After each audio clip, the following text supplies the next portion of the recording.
Hello students, welcome to Shraddha Institute of Career Development. Today we are going to discuss mains physics paper of 2026 first phase morning session of January 22 paper. So physics question number 1. So a conducting rod of mass m and length L is moving on a finite pair of conducting rails as shown. Conducting rails are connected to a resistor R at one end. Motion is in the vertical plane and the horizontal magnetic field in the region is B. So यहाँ पर situation ये है problem का कि दो vertical rod है और यहाँ पे ये रॉड है जो इसके साथ स्लाइड करता है. यहाँ पे रेजिस्टेंस R है और there is a magnetic field जो हॉरिजॉन्टल डायरेक्शन में है वो B है. ये सारा मोशन फॉल कर रहा है इसलिए ये ग्रेविटी के अंडर में है. तो ये एक वेल नोन प्रॉब्लम है हमारा, हम लोग बहुत बार डिस्कस किए हैं. Let us come to the situation. ये डायग्राम है यहाँ पर ये रॉड है जो स्लाइड कर सकता है और ऑलवेज इन कांटेक्ट है. तो mg इसको पुल करेगा डाउनवर्ड. सो mg के पुल के चलते ये नीचे नीचे फॉल करेगा और लेट एट सम टाइम उसका वेलोसिटी v हो जाता है. तो वेलोसिटी v एक्वायर करने के चलते इसमें एक इंड्यूस्ड ईएमएफ आएगा and there will be a induced current. So इसको हम लोग दो मेथड से सॉल्व करेंगे. एग्जाम का ये मेथड अलग रखेंगे कि एग्जाम में कम टाइम में करना रहता है और जस्ट पहले ये एक्सप्लेनेशन के लिए मेथड ये देते हैं. Let after some time the speed of the falling rod be v, यानी कि इसकी स्पीड है v. तो इंड्यूस्ड ईएमएफ जो होगा motional EMF that is VBL और करंट जो होगा इंड्यूस्ड ईएमएफ बाई R हो गया that is I is equal to VBL by R. Now equation of motion of rod, यहाँ पर mg फोर्स डाउनवर्ड लग रहा है. According to Lenz's law current यहाँ होगा polarity of the induced EMF आप देख सकते हैं यहाँ पर VBL दिए हैं. तो करंट यहाँ इस तरह से होगा. तो मैग्नेटिक फील्ड इस डायरेक्शन में है, करंट इस डायरेक्शन में है, तो थ्रस्ट यानी फोर्स BIL अप लगा. तो total force mg downward minus BIL is mass times acceleration dv by dt. तो ये equation of motion of rod हो गया. अब ये क्या है कि ये धीरे धीरे फॉल करेगा तो ईएमएफ बढ़ेगा, करंट बढ़ेगा और ये फोर्स mg को बैलेंस कर देगा. तो mg को जब बैलेंस कर देगा तो वो एक कांस्टेंट टर्मिनल वेलोसिटी से अब वो फॉल करेगा. तो when terminal velocity is achieved then dv by dt is equal to 0, यानी एक्सेलरेशन 0, ये क्वांटिटी 0 हो गया. उस केस में mg जो है BIL के बराबर हो गया. I कितना है VBL बाई R. इसको यहाँ सब्सटीट्यूट किए तो mg is equal to B into IL. I means VBL by R, यानी हमारा टर्मिनल वोल्टेज जो आ गया mg R by B square L square आ गया. तो ये डिस्कशन किए ये बताने के लिए कि इसका मोशन कैसा होगा. एनर्जी मेथड से एग्जाम में हम लोग जल्दी करेंगे. एनर्जी मेथड क्या है? जब ये टर्मिनल वेलोसिटी आ गया, वो कैसे आ गया ये तो हम लोग इस तरह से देखें, लेकिन जब ये टर्मिनल वेलोसिटी आ गया तो उसका वेलोसिटी नहीं बढ़ रहा है, यानी कि इन दैट केस mg का जो वर्क डन है वो यहाँ पर वेस्ट हो रहा है, डिसिपेट हो रहा है, हीट लिबरेट कर रहा है. That means the work done by gravity, that is the power developed by gravity is developed at the register. तो ये हमारा फर्स्ट मेथड हो गया. अब सेकेंड मेथड से हम लोग देख लेते हैं. नाउ सेकेंड मेथड में क्या है कि when the terminal velocity is achieved then the power developed by gravity must be dissipated at the resistor. यानी power developed by gravity means force into velocity. तो mg force है into velocity power, और thermal power developed at the resistor v square by r. v कितना है? तो जो EMF developed है that is terminal voltage B into L. So this gives mgr by B square L square. So exam में हम ये method से तुरंत आंसर लिख के यहाँ पर हमारा ऑप्शन करेक्ट हो गया 3. इसी को फॉलो करना है. Okay, so question 1 is over. Come to question 2. ये क्वेश्चन 2 है, कॉम्बिनेशन ऑफ लेंसेज के ऊपर है. ये थोड़ा सा लेंदी होगा क्योंकि हमको हमारा लेंस यहाँ सेपरेट कर गया है. हमको पूरा फार्मूलाज यूज करना पड़ेगा. लेंस मेकर फार्मूला का तो शायद जरूरत नहीं है, लेंस फार्मूला का जरूरत करना पड़ेगा. तो थोड़ा डिटेल्ड कैलकुलेशन होगा. तो जब कभी भी मेंस में हम एक क्वेश्चन को अटेम्प्ट करते हैं तो फर्स्ट कोशिश करेंगे कि जो 30 सेकेंड से 1 मिनट के अंदर में जो क्वेश्चन है उसको पहले क्विकली अटेम्प्ट करें और वहाँ से टाइम जो सेव किए हैं वो ऐसा प्रॉब्लम में इन्वेस्ट करें जो हम श्योर हैं कि वो करेक्टली हम ला सकते हैं, प्रोवाइडेड कि उतना टाइम दे। तो ये वही क्वेश्चन है। तो इसमें जरा क्वेश्चन पे देख ले क्या है। हमारे पास दो लेंस है, एक है कॉन्वेक्स, ये है कॉनकेव, इसका फोकल लेंथ 5, इसका मैग्नीट्यूड है 4 और ऑब्जेक्ट 10 सेंटीमीटर पे रखे हैं। यहाँ पर सेम सिचुएशन है, लेंस सेम है, बट यहाँ पे ये डबलेट को सेपरेट कर दिए हैं 1 सेंटीमीटर से। मेरा ऑब्जेक्ट 10 सेंटीमीटर में है, इस सिचुएशन में कितना मैग्निफिकेशन होगा, यहाँ कितना मैग्निफिकेशन होगा, इसका रेशियो हमसे पूछा गया है। तो सर्वप्रथम हम लोग केस 1 को सॉल्व करेंगे, यहाँ का मैग्निफिकेशन निकालेंगे। इसके लिए ये दोनों लेंस को हम का फोकल लेंथ से इक्विवेलेंट फोकल लेंथ निकालते हैं। Let us see the solution. तो ये दो लेंस है, इन दोनों का के बदले एक ही लेंस ले लेते हैं। तो इक्विवेलेंट फोकल लेंथ के लिए हमारे पास फॉर्मूला है 1/f is equal to 1/f1 plus 1/f2। ये फॉर्मूला हम लोग लेंसेस, कॉम्बिनेशन ऑफ लेंसेस का यूज करेंगे। तो पहला लेंस हमारा ये है, रेड कलर का जो दिख रहा है कॉन्वेक्स लेंस, उसका 5 है फोकल लेंथ, इसका है -4 क्योंकि ये डाइवर्जिंग लेंस है। सो 1/5 माइनस 1/4 हमारा आ गया -1/20। इक्विवेलेंट लेंथ जो हो गया -20 हो गया। दैट मीन्स कि ये एक डाइवर्जिंग लेंस है, यानी कि ये दोनों का कॉम्बिनेशन एक सिंगल लेंस है। तो यानी कि देखिए ये एक सिंगल लेंस है, इसके सामने इसका फोकल लेंथ है -20, यानी कि ये एफ यहाँ से 20 डिस्टेंस पे है। ऑब्जेक्ट यहाँ पे हम रख दिए हैं, वो कितना डिस्टेंस पे है ऑब्जेक्ट, 10 सेंटीमीटर में इस साइड रखा हुआ है। तो अब इसका हम इमेज फॉर्मेशन स्टडी करते हैं। Now using lens formula 1/v minus 1/u is equal to 1/f। तो फाइनल v निकालना है। इनिशियल u कितना है 10, इस साइड का डिस्टेंस को माइनस लिखते हैं तो प्लस 1/10 हो गया, और फोकस यहाँ है तो -1/20। सो v हमारा आ गया -20/3। 20/3 हमारा इस 10 से कम है, यहाँ हो गया, यानी डी मैग्नीफाइड इमेज हमको मिला। सो मैग्निफिकेशन कितना हुआ m1 v/u, लेंस के लिए v/u और मिरर के लिए -v/u। तो v/u, v कितना है -20/3, u है -10, दैट मीन्स 2/3, यानी फर्स्ट केस का मैग्निफिकेशन m1 हमारा आ गया 2/3। अब हमको सेकेंड केस को स्टडी करना है। तो देखिए हमको इतना कैलकुलेट करना पड़ेगा, तो थोड़ा टाइम इस प्रॉब्लम में हमको इन्वेस्ट करना पड़ेगा।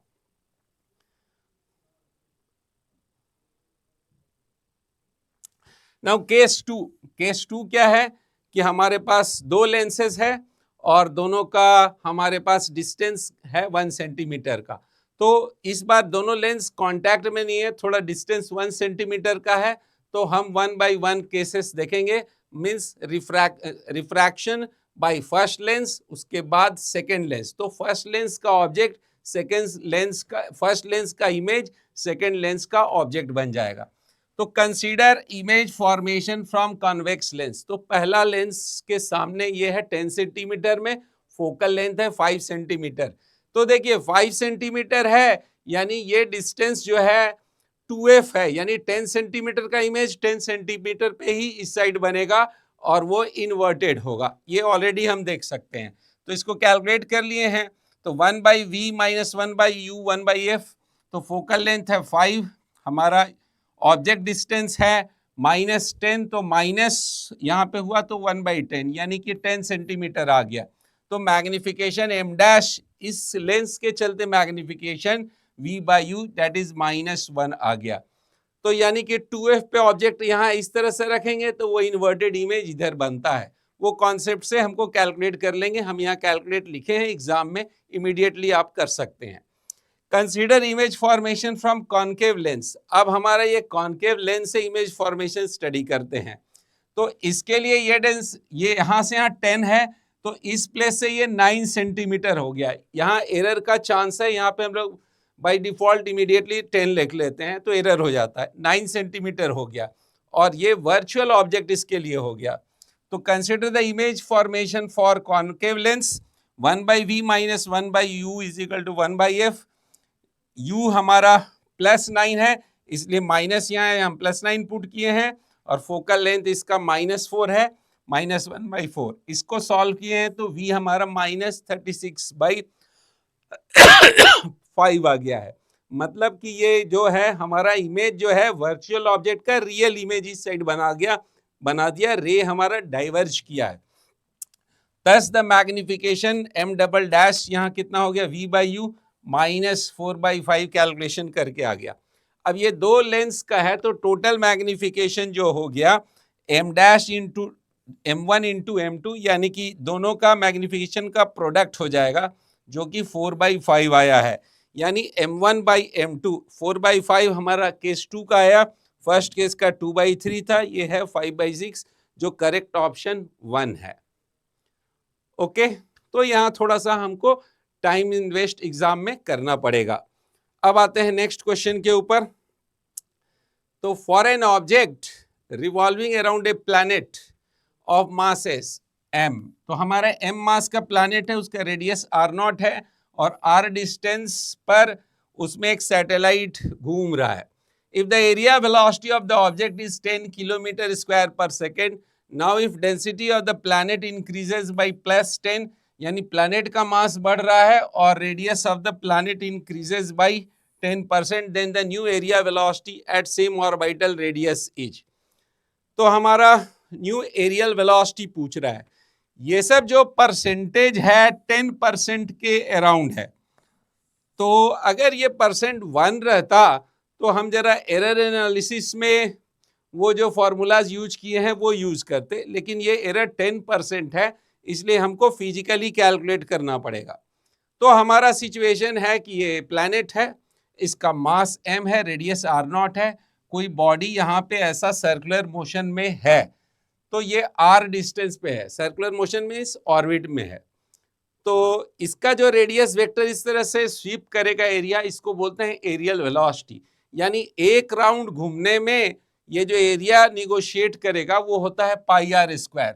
तो areal velocity means rate of change of area, तो इसको a डॉट भी बोल सकते हैं, और ये कितना होगा, तो हर कुछ यहाँ यूनिफॉर्म मोशन है, तो हम एरिया बाई टाइम पीरियड लिख सकते हैं। एरिया ऑफ सर्किल है πr², टाइम पीरियड 2r/v, एक आर कैंसिल हो गया, तो rv/2 हो गया, और rv/2 में वेलोसिटी इसका कितना है, ऑर्बिटल वेलोसिटी होता है √gm/r। तो देखिए यहाँ पे r हमारा कांस्टेंट है, उसका हमको चिंता नहीं करना है, हमको मास ऑफ प्लैनेट चेंज हो रहा है यहाँ पर। क्यों? क्योंकि वहां पर डेंसिटी भी वैरी कर रहा है और रेडियस भी वैरी कर रहा है। तो इस एक्सप्रेशन को लिख लिए, va is equal to, va का मतलब a डॉट मीन्स da/dt। तो इसको जरा वैल्यू पुट कर दिए हैं, इसका किसका, मास का, मास कितना है, तो रो इंटू 4/3 पाई r0 क्यूब, ये कैपिटल r0 क्यूब है। तो इसको सिंप्लीफाई कर लिए हमारा, तो ये va जो हो गया √0 पाई r0 cube into r/3। Now अब हमारा ये जो चेंज हुआ है, रो हो गया है 10% बढ़ गया है, यानी 1.1 रो हो गया है, और रेडियस जो हो गया 1.1 r0 हो गया है, तो यहाँ पे क्यूब है, इसको सिंप्लीफाई किए तो यहाँ 1.1 और 1.1 होल क्यूब, और ये हमारा हो गया 1.1 टू द पावर 4, तो इस स्क्वायर रूट किए तो 1.1 होल स्क्वायर, और बाकी ये जो टर्म है हमारा, ये टर्म है va। तो 1.1 whole square means 1.21 into va 10 है, तो दैट इज 12.1 किलोमीटर स्क्वायर पर सेकेंड। करेक्ट ऑप्शन हमारा 1 हो गया। तो ये क्वेश्चन में एरर होने का चांस यही था कि अगर हम यहाँ पर डायरेक्टली, बहुत स्टूडेंट्स करता क्या कि dva/va करके, तो ये वहां पर 3 रो d/रो plus 3 times dr/r formula use कर सकता था, तो एरर आने का चांसेस था। क्यों? क्योंकि ये एरर बहुत ज्यादा है, 10% है, तो इसके लिए हमको फिजिकली यहाँ पे इंक्रीज करके ये वैल्यू को कैलकुलेट करना पड़ेगा। Okay, come to next problem. ये लॉजिक गेट का प्रॉब्लम है। तो in the given logic gate circuit, ये हमारा लॉजिक गेट है, और ये कॉम्बिनेशन ऑफ सिग्नल्स दिया है कि ए बी पे क्या सिग्नल जाएगा, हमारा एलईडी है यहाँ पर। तो in which of the following connections will LED glow? तो एलईडी ग्लो तभी करेगा जब ये फॉरवर्ड बायस्ड होगा, यानी कि हमको यहाँ पर सिग्नल क्या मिल रहा है और यहाँ सिग्नल क्या मिल रहा है। सिग्नल हमको यहाँ से इस लॉजिक गेट के थ्रू आ रहा है, एक कॉम्बिनेशन ऑफ लॉजिक गेट के थ्रू आ रहा है, और लॉजिक गेट्स का ये वैल्यू है। तो पहले हम बेसिक यहाँ पर देखेंगे कि इस एंड में क्या सिग्नल है, कॉम्बिनेशन ऑफ ए बी है, और इस एंड में क्या है, और फिर डिफरेंट वैल्यूज को वहां पर डाल के देखेंगे कि कब ये फॉरवर्ड बायस्ड होता है। क्यों? क्योंकि एलईडी जब फॉरवर्ड बायस्ड होगा तभी ग्लो करेगा। तो ये हमारा प्रॉब्लम का स्ट्रेटेजी है। तो ये हमारा सिचुएशन है। तो पहले ये देखिए ये कौन सा गेट है, तो ये नॉर गेट है, यानी यहाँ पे और एंड नॉट है। तो ए को यहाँ सिग्नल है ए, तो इस एंड पे भी ए, इधर भी ए, दोनों एक ही सिग्नल मिल रहा है। तो ए और ए का और जो होता है ए ही होता है, और ए का नॉट हुआ तो ए और ए मतलब ए बुलियन अलजेब्रा में बोलेंगे ए और ए का मतलब ए प्लस ए होता है, और यहाँ पर ए प्लस ए ही होता है, और यहाँ नॉट लग गया तो ए बार आ गया, यानी यहाँ से हमको सिग्नल यहाँ मिला ए बार। सिमिलरली यहाँ से बी एंड बी और हुआ तो बी ही हुआ, और बी का नॉट हो गया तो बी बार आ गया। ए बार और बी बार को ऐड करेंगे, केवल और करेंगे तो आएगा ए बार प्लस बी बार, लेकिन एक नॉट लग जाता है क्योंकि ये नॉर गेट है, तो हमारे पास ए बार प्लस बी बार का होल बार सिग्नल यहाँ पे मिला।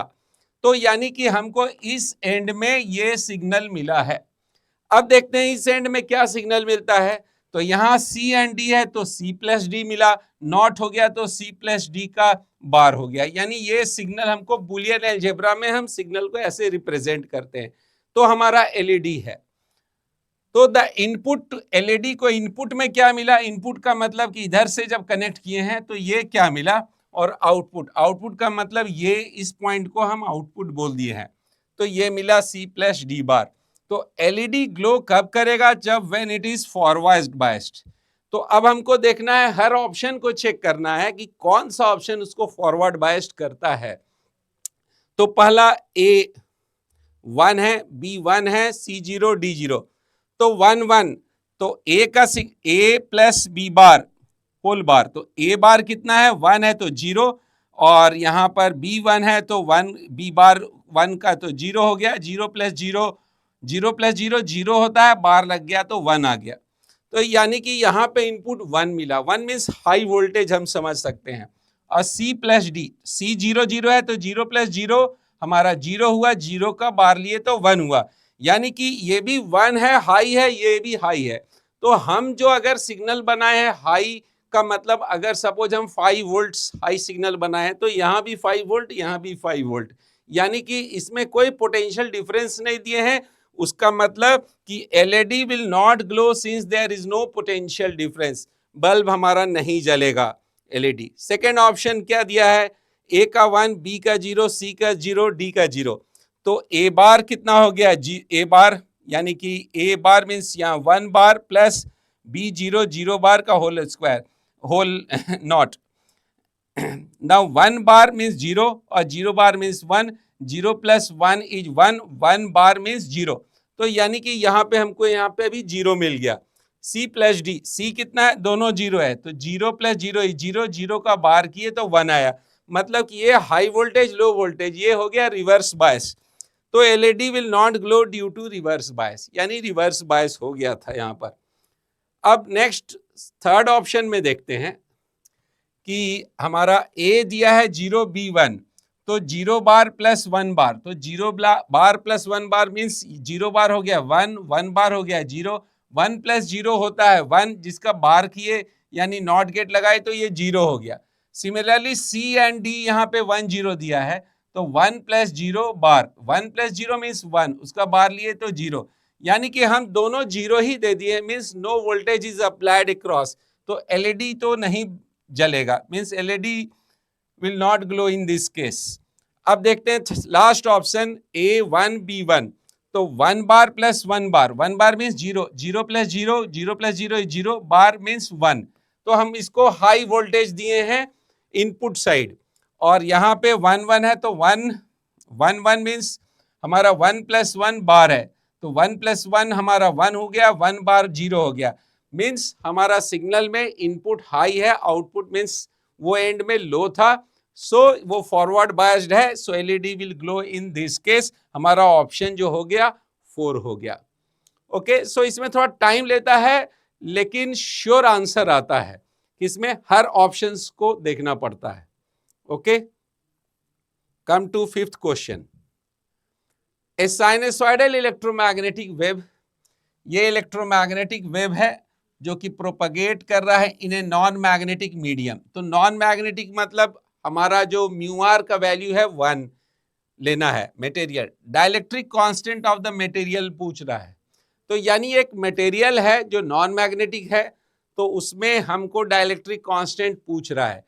तो हम सबसे पहला काम क्या करेंगे कि वो मीडियम में वेलोसिटी ऑफ लाइट को देखेंगे, जिससे रिफ्रैक्टिव इंडेक्स कैलकुलेट कर सकते हैं।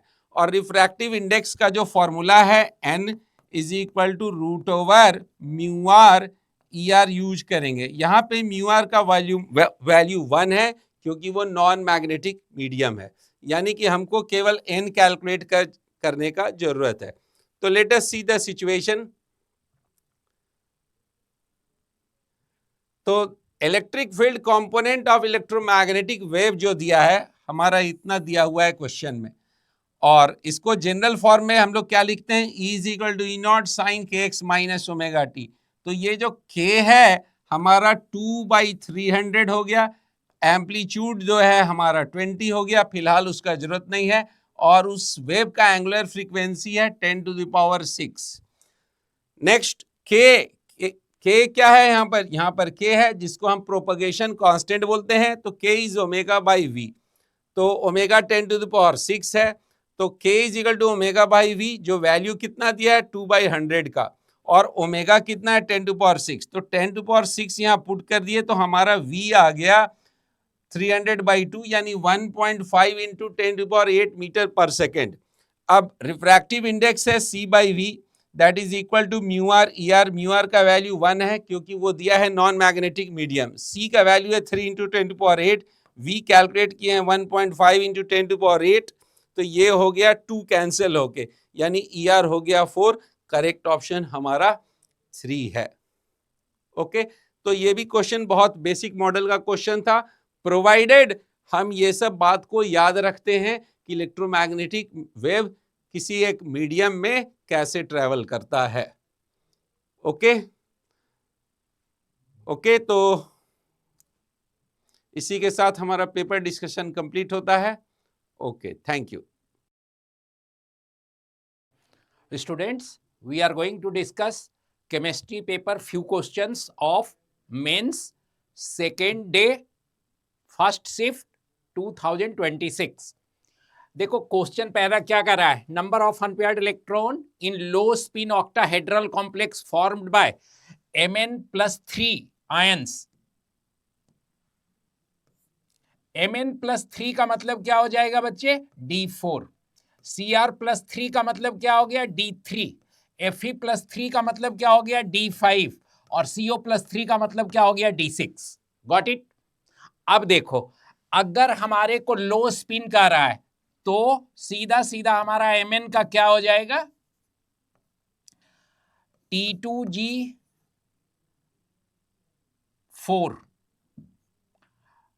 Eg0 implies 2 unpaired electrons. ये अनपेयर्ड इलेक्ट्रॉन हमारा है। Cr+3 implies T2G3 Eg0 implies 3 unpaired electron. Fe+3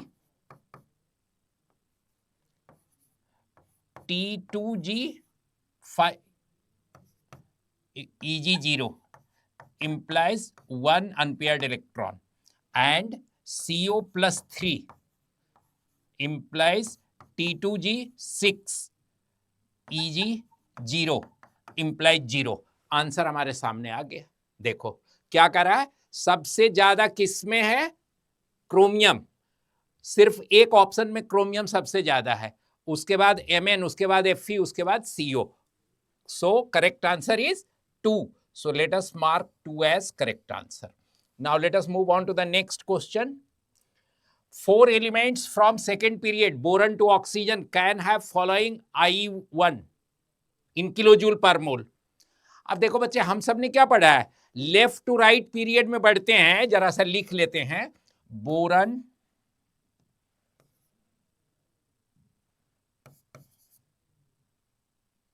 carbon, nitrogen, oxygen, इधर से इधर जा रहे हैं. ये अपना जो मॉड्यूल है ना पीरियोडिक टेबल का, उसमें सेम टू सेम क्वेश्चन है, आप देख सकते हैं, वहां पे पढ़ते हैं. कई बार बच्चों ने डाउट में पूछा है.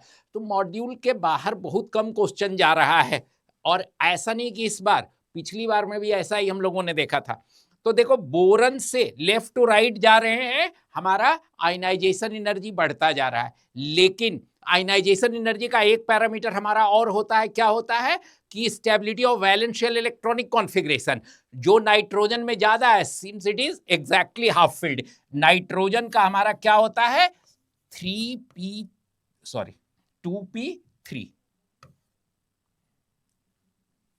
2p3 exactly half filled. So nitrogen का हमारा ज्यादा हो जाता है देन ऑक्सीजन. सो ये अगर पूछ रहा है, ये हाईएस्ट होना चाहिए था ऑक्सीजन का, but actually this is of nitrogen. So correct answer is 3. So let us mark 3 as correct answer.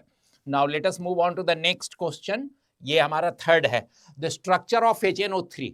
अब यह देखो, फॉर्मल चार्ज, ये भी अपने बुकलेट का क्वेश्चन है.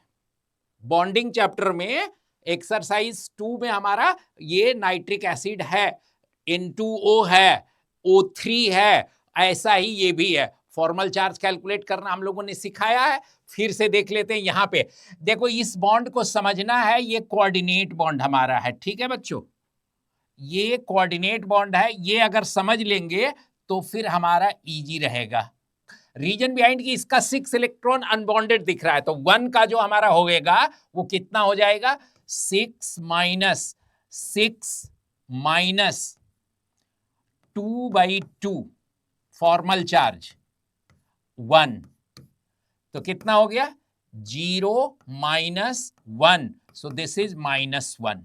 अब 2 का निकाल लेते हैं. बाकी सब में बॉन्डिंग बिल्कुल प्रॉपर दिख रहा है, सिर्फ उसी का प्रॉपर नहीं था, इसलिए मैंने दिखा दिया. ठीक है, अब 2 का देखो, 6 - 4/2. सो इट इज 6 - 4 और -2. This is equal to 0. ये हमारा क्या है, फॉर्मल चार्ज ऑफ 2. 3 का देख लेते हैं. फिर इसमें हमारा क्या हो रहा है बच्चे, 6, ये फॉर्मल चार्ज ऑफ 3, 6 - 4 और -4/2, 0. अब 4 का देख लेते हैं, 5 - 0 और -8/2. So it is 5 - 4, this is +1. अब ऐसा हमको चेक करना है, -1 0 0 +1, -1 0 0 +1. So correct answer is 3. So let us mark 3 as correct answer. Now let us move on to the next question, question number 4. Match the following and choose the correct option. अब देखो बच्चे, ये straight forward हमारा जो senior book है, booklet 4, उसमें AKC में aldehyde ketone chapter में आप देखेंगे, ये क्वेश्चन हमारा वहां बिल्कुल पड़ा हुआ है. वैसे हम लोग बच्चों को इसको हाइड्रोकार्बन चैप्टर में भी मेजॉरिटी पढ़ाते हैं. कैसे, सो देखो, ये हमारा कौन सा है, टॉलेंस. टॉलेंस की जगह ए हो जाएगा इधर. Got it.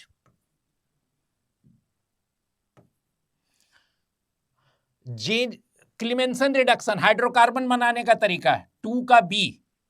ये वुल्फ किश्नर, ये भी हमारा क्या है, हाइड्रोकार्बन बनाने का तरीका कार्बोनिल कंपाउंड से. और ये हमारा फेलिंग्स, ये डी. अब चेक करके देखो, ए का 3 किस में है, थर्ड में. बी का 2 बी का 2, सी का 4, सी का 4 और डी का 1. So correct answer is 3. So let us mark 3 as correct answer. तो बच्चे बुकलेट के बाहर हमारा देख रहे हैं क्वेश्चन रेयर जाता है. ठीक है. Next 5 statement 1, an element x of P block forms hydride HX, कोई भी है, which is longest bond length, bond सबसे बड़ा है HX में. H का तो देखो बॉन्ड एरिया सारा कुछ, रेडियस फिक्स है, सारे में H रहेगा, X बदलेगा. तो HX का बॉन्ड लेंथ बड़ा कब होगा? जब X बड़ा होगा, जब उसका कोवेलेंट रेडियस बड़ा होगा. Then element X will have the shortest covalent radius. ये गलत हो जाएगा, ये हमारा गलत हो गया. शॉर्टेस्ट नहीं, ये लॉन्गेस्ट होना चाहिए. ये भी हमारे पी ब्लॉक में और पीरियोडिक टेबल में भी क्वेश्चन है. Statement 2, an element E of group 15 forms hydride EH3 that has least boiling point. The maximum covalency of E is 4. ये भी गलत है. देखो बच्चे, एक्सेप्शन हमारा क्या है कि जो 15th ग्रुप का हाइड्राइड है उसमें अमोनिया का बॉइलिंग पॉइंट ज्यादा है देन pH3. तो लीस्ट बॉइलिंग हमारा कौन सा है? pH3. pH3 is least boiling. तो pH3 हमारा ये ऑप्शन आ रहा है. सो E इंप्लाइज P. ठीक है. अब देखो P के लिए हाईएस्ट वैलेंसी, हाईएस्ट वैलेंसी के केस में मेजॉरिटी बच्चे फेल कर जाते हैं, मेजॉरिटी इंस्टीट्यूशन भी फेल कर जाता है. अपना जो है P जनरली आप देखेंगे जहां भी हाईएस्ट वैलेंसी बोल रहा है, मैक्सिमम वैलेंसी, मैक्सिमम का मतलब क्या हो रहा है उसके बाद नहीं होता है. तो मैक्सिमम वैलेंसी फास्फोरस का कितना होता है? Not 5, it is 6. And in the compound we have PF6 minus. हमने ऑलरेडी पढ़ा हुआ है, जानते हैं, फिर भी थोड़ा गड़बड़ कर लेते हैं. तो मैक्सिमम वैलेंसी हमारा क्या है? 6. कॉमनली 5 बोल देता है, बट एक्चुअल मैक्सिमम वर्ड जब यूज किया तो 5 होएगा. सो आप देख सकते हैं बुकलेट के बाहर हमारा क्वेश्चन जाता नहीं है. आप मेजॉरिटी क्वेश्चन तरीके से अगर 2-3 बार कर लें बुकलेट को तो फिर हमारा कोई दिक्कत नहीं है. बच्चे डाउट्स में भी आते हैं, सारा क्वेश्चन पूछते हैं. तो अब इसके अकॉर्डिंग क्या हो रहा है? दोनों गलत है. किसमें दोनों गलत है? Both statements are incorrect. So correct answer is 4. So let us mark 4 as correct answer. Okay students. Hello बच्चों, तो आज हम लोग नेक्स्ट 22 का फर्स्ट अटेम्प्ट का क्वेश्चंस देखेंगे. और इस साल का जो भी अभी तक क्वेश्चन आ रहा है वो बहुत ही सिंपल आ रहा है. If the sum of first 4 terms of an AP is 6 and the sum of first 6 term is 4, then sum of first 12 term of an AP पूछ रहा है क्या होगा. तो आप सपोज कर लो ए फर्स्ट टर्म है and d is the common difference. Okay, तो डायरेक्ट फार्मूला, सम का फार्मूला क्या होता है? n divided by 2, 2a plus n minus 1 into D. तो यहाँ से अगर हम पुट करेंगे, है ना, 4 टर्म्स का सम क्या दे रखा है? 6. Therefore 6 is equal to 4 divided by 2, n की वैल्यू 4 है, 4/2, 2a, क्योंकि a हमने ये पता है नहीं तो a मैं सपोज कर लिया है. तो 2a plus n minus 1, so obvious है 4 टर्म्स की बात कर रहा है तो n माइनस 4 माइनस 1 3 होगा. एंड d अगर आप देखो ये कैंसिल होगा 2 टाइम्स, अगेन ये भी कैंसिल होगा 3. So 3 equal to how much? 2a plus 3d. So this is the equation number first. और दूसरा इक्वेशन एक और चाहिए, a और d में है. तो ऑब्वियस है कि ये जो इन्फॉर्मेशन दिया है ना, सम ऑफ फर्स्ट 6 टर्म्स, तो फिर से इक्वेशन हमारे पास बनेगा, है ना, कितना है टर्म? 4 है ना. फर्स्ट 6 टर्म्स का सम दिख रहा है, sorry, sum of first 6 terms is 4, correct. तो 4 equal to how much? Again वही formula, 6 divided by 2 into 2a plus n minus 1, लेकिन इस बार 6 टर्म्स की बात कर रहा है तो 5 हो जाएगा. 6 माइनस 1 n माइनस 1 की जगह एंड d. तो यहाँ से अपने पास अगेन, है ना, ये कैंसिल हो जाएगा 3, so 4 is equal to how much, 3 2 ज़ा 6a प्लस 15d। तो दो इक्वेशन, दो वेरिएबल है ना, तो हम लोग को ये सॉल्व करना पड़ेगा, इक्वेशन फर्स्ट एंड टू।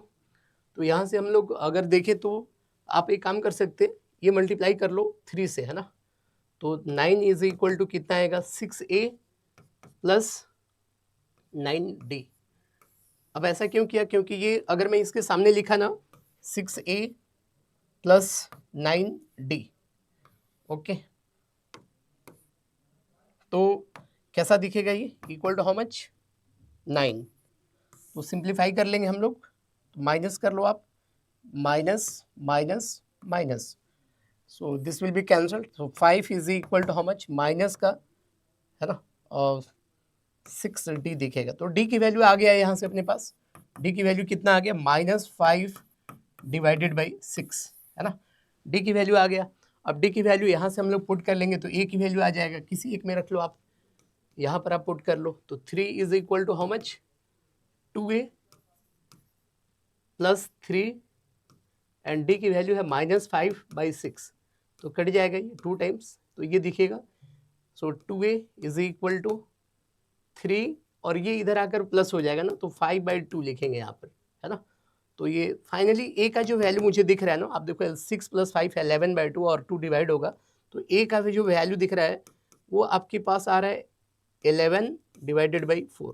अब a पता हो चुका है, d पता हो चुका है, तो हमें सम निकालना है ना 12 टर्म्स का। तो अगेन फाइनल जो आंसर आएगा सम का 12 डिवाइडेड बाई 2 इंटू 2a, तो 2a की वैल्यू 11/2 बोल सकता हूँ यहाँ से, 11/2 प्लस n-1 यानी कि 11 इस बार दिखेगा, एंड d की वैल्यू हम लोगों ने निकाला था अभी, माइनस का 5/6, -5 डिवाइडेड बाई 6।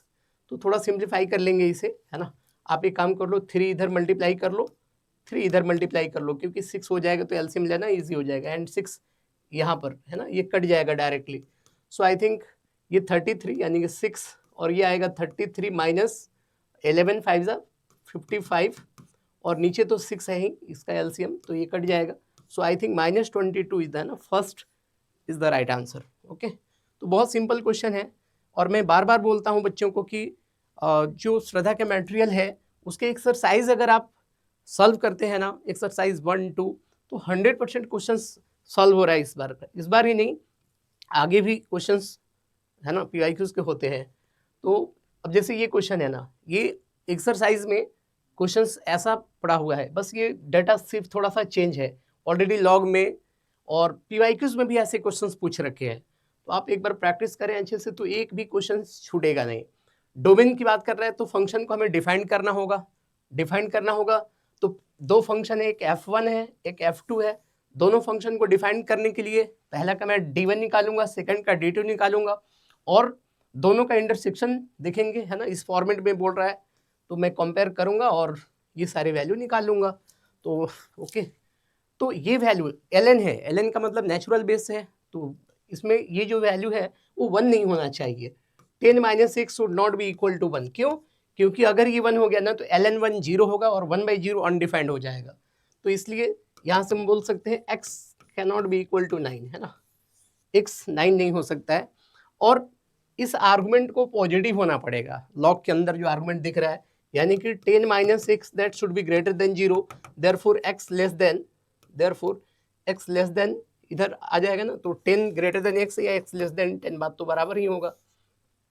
तो यहाँ से मैं क्या कर सकता हूँ, एक रियल नंबर लाइन लूँगा, इनफाइनाइट माइनस इनफाइनाइट, और यहाँ पर मैं कहीं मार्क कर दे रहा हूँ 10 से छोटा होना चाहिए, आप इसको होल करके इधर की तरफ, है ना, लेकिन यहाँ पर 9 नहीं है तो 9 को आप यहाँ पर मार्क कर लो और 9 पर होल कर देना है ना, ये भी नहीं लेना है अपने को, ओके। तो हो गया ये पहले वाले का डोमेन, फर्स्ट वाले फंक्शन का।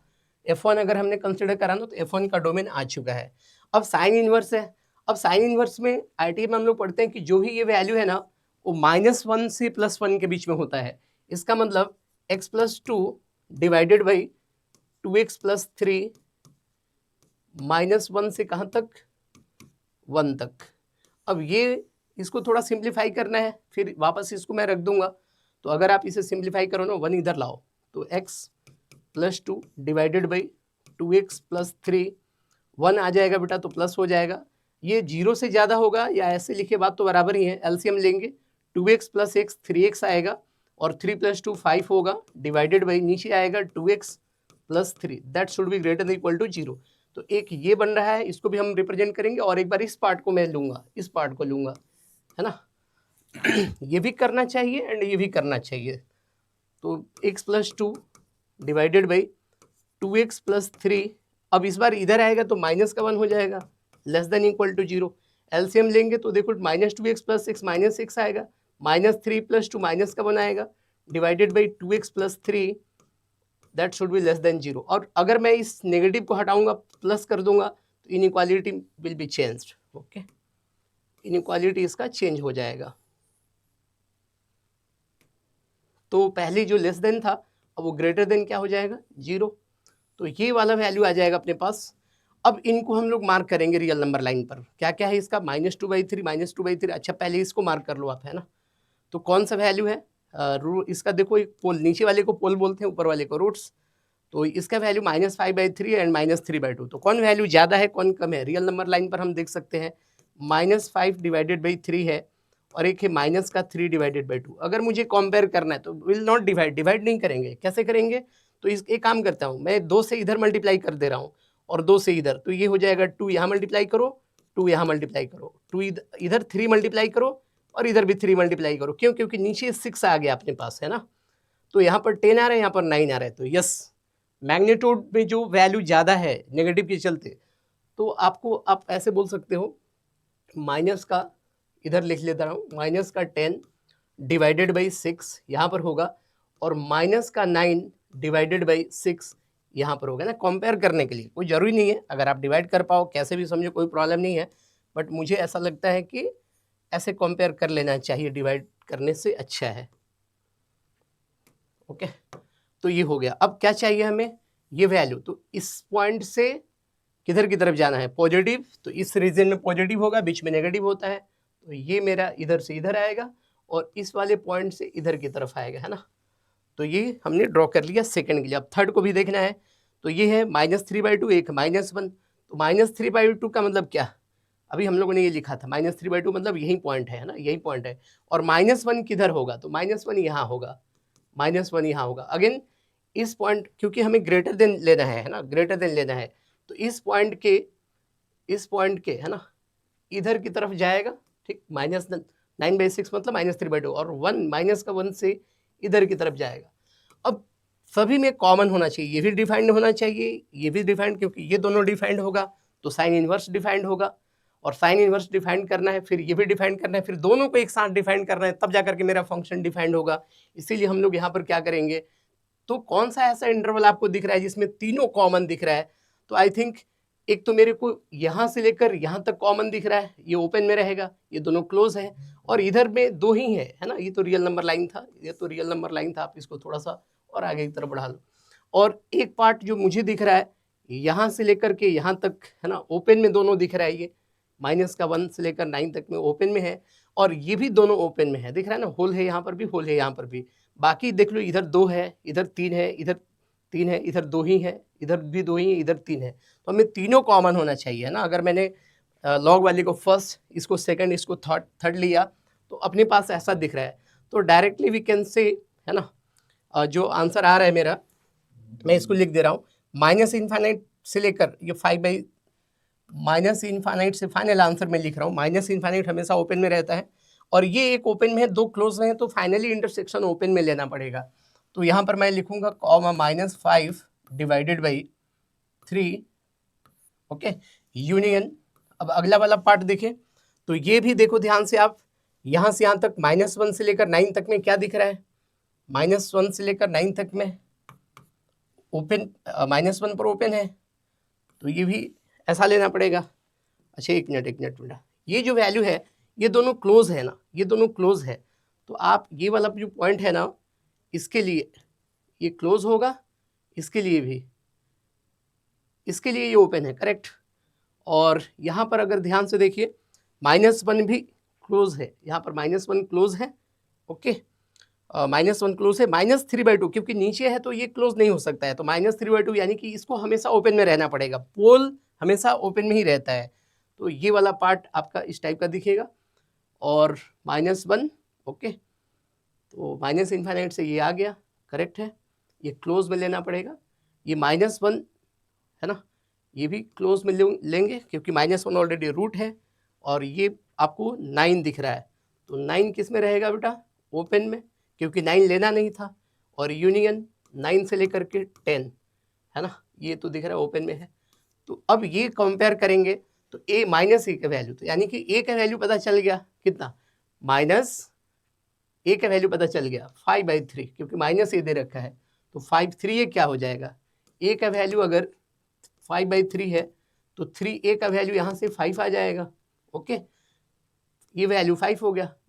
b और c की वैल्यू देख लीजिए, b की वैल्यू 9 दिख रहा है और c की वैल्यू 10, तो ये हो जाएगा 19 और +5, 19 + 5 24, this is the correct answer, okay, क्योंकि b की जो वैल्यू है ना वो दिख रहा है 9 एंड c का जो वैल्यू है वो 10 दिख रहा है, तो 9 + 10 और ये वैल्यू अभी हम लोगों ने निकाला 5, तो ये आप ऐड कर लो, 24 is the right answer, okay.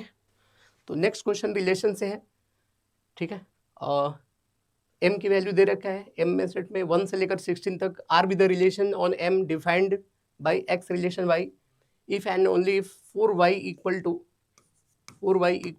5x - 3। तो ये समझ में आ रहा है कि xy की जो वैल्यू लेना है वो 1 से लेकर के अप टू 16 तक, ओके। अब ये वाला वैल्यू जो है वो तो इवन नंबर दिख रहा है, तो इस वैल्यू को भी क्या होना पड़ेगा, इवन होना पड़ेगा। इस वैल्यू को अगर इवन होना है तो ये वाला इवन नहीं हो सकता है, नहीं तो इवन में से ऑड सब्ट्रैक्ट होगा और ये ऑड रह जाएगा, तो x मस्ट बी ऑड। अब इसमें ये जो इवन होगा ये मल्टीपल ऑफ 4 भी होना चाहिए, मल्टीपल ऑफ 4 होने के लिए इस वाले वैल्यू में 1, ये क्या है ऑड में, तो 1 पुट करेंगे 2 आएगा, 4 के मल्टीपल में नहीं है, तो इसका मतलब x का वैल्यू क्या क्या पॉसिबल हो सकता है, x हो सकता है 2 रखेंगे तो 3 रखेंगे तो 15 - 3 12, यस, तो 3, 3 आ जाएगा। अगर x, y की बात करूं मैं, x, y, okay,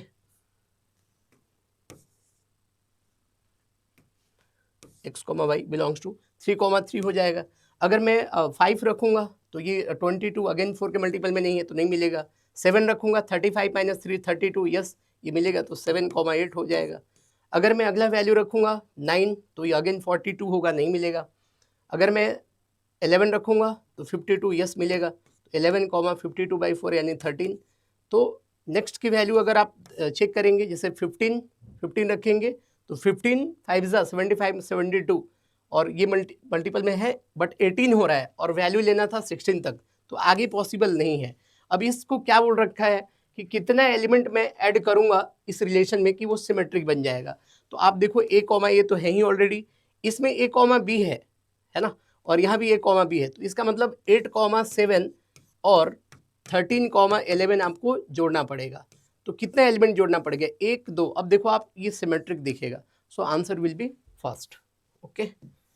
next question, differential equation का बहुत इजी क्वेश्चन है, the solution of differential equation, okay. ये पूछ रहा है, अब अगर मैं चाहूँ तो इसको लीनियर में भी कन्वर्ट करके कर सकता हूँ, है ना, या इसको होमोजीनियस बना के भी कर सकता हूँ, बहुत सारे मेथड हो सकता है। तो आप इसको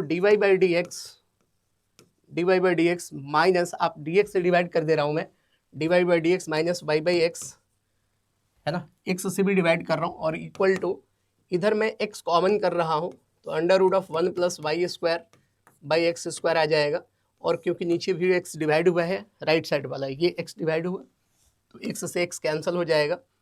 अब क्या पुट करेंगे, y = vx, तो dy/dx क्या आता था, dy/dx आता था v + x × dv/dx, है ना। तो ये वाला वैल्यू सब्स्टिट्यूट कर लेंगे तो दिखेगा अपने पास यहाँ पर v + x × dv/dx minus y, vx put करेंगे तो x कट के v रह जाएगा, और यहाँ पर √1 + v² हो जाएगा।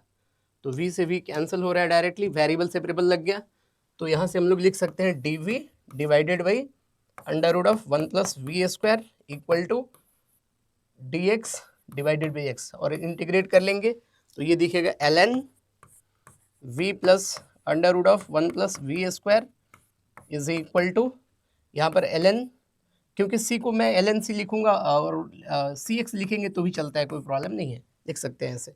और अगर मैं हटाऊंगा तो यहाँ से y बाई वी की जगह पर y बाई एक्स रखेंगे, तो ln y by x plus under root of 1 by square by x square equal to ln cx। तो x इधर आकर के x रहेगा तो y है ना, प्लस इसको हम लोग बोल सकते हैं ln हटाने पर y plus under root of x square plus y square equal to x, नीचे वाला इधर आएगा तो cx स्क्वायर, है ना। तो आप देखो ये आंसर हो जाएगा, y को चाहो तो उधर सेंड करेंगे तो cx स्क्वायर माइनस वाई आएगा। ये आई थिंक पहला आंसर ही हमें दिख रहा है, x square plus y square equal to cx square minus y, c is any constant. Okay, next question, ये भी ट्रिग्नोमेट्री का बहुत ही सिंपल क्वेश्चन है। यहाँ पर हम लोग फॉर्मूला पढ़े cos square A minus sine square B, cos A plus B cos A minus B, और यहाँ दिख रहा है sine square A minus sine square B. इसका फॉर्मूला होता था sine A plus B into sine A minus B. तो मैं डायरेक्ट लिखूँ कॉस, दोनों को ऐड करेंगे तो 60 डिग्री, और यहाँ पर दिखेगा कॉस ए माइनस बी यानी 36 डिग्री डिवाइडेड बाई, यहाँ पर देखिए साइन 30 इंटू साइन 18 हो जाएगा, सब्ट्रैक्ट करेंगे तो। और ये दोनों 1/2 ये भी देता है, 1/2 ये भी देता है, कैंसिल हो जाएगा। इसकी वैल्यू हमें याद रखना चाहिए, अपने मटेरियल में ऑलरेडी ये वैल्यू दे रखा है। तो ये √5 + 1 डिवाइडेड बाई 4, और ये आता है √5 - 1/4, 4 कैंसिल हो जाएगा। अब इसको रेशनलाइज करेंगे तो √5 + 1 डिवाइडेड बाई √5 - 1। कैसे रेशनलाइज करते हैं, नीचे वाले का साइन चेंज करके √5 + 1 से ऊपर नीचे मल्टीप्लाई कर लेंगे, तो नीचे तो 4 दिखेगा और यहाँ दिखेगा a square plus b square यानी 6 + 2 √5। इसको थोड़ा सा चाहें कैंसिल कर सकते हैं हम लोग, तो अपने पास मिलेगा 3 + √5 डिवाइडेड बाई 2। और इसे कंपेयर करने की बात कर रहा है, अगर आप एक्सप्रेशन देखें तो alpha plus √5 into beta divided by 2। So if will compare, तो अल्फा की वैल्यू कितना दिख रहा है 3, और बीटा की वैल्यू कितना दिख रहा है 1। दोनों को ऐड करने की बात कर रहा है alpha plus beta, so answer will be 3 + 1 4। Okay, thank you.